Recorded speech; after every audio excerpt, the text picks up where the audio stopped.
Bean curd with oyster sauce. A side dish from China. Serves 4. You will need 11 ingredients.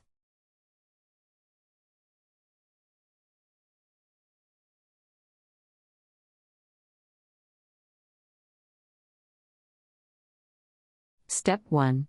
Cut bean curd into half-inch cubes. Clean mushrooms and cut into slices. Cut onions into 1-inch pieces. Cut celery into half-inch diagonal slices. Remove seeds from pepper and cut pepper into half-inch chunks. Heat 1 tablespoon of the oil and wok over high heat. Cook bean curd in the oil, stirring gently, until light brown, 3 minutes. Remove from pan. Step 3. Heat remaining 1 tablespoon oil and wok over high heat. Add mushrooms, onions, celery and pepper, stir fry for 1 minute. Step 4. Return bean curd to wok. Toss lightly to combine. Blend water, cornstarch, oyster sauce, sherry and soy sauce.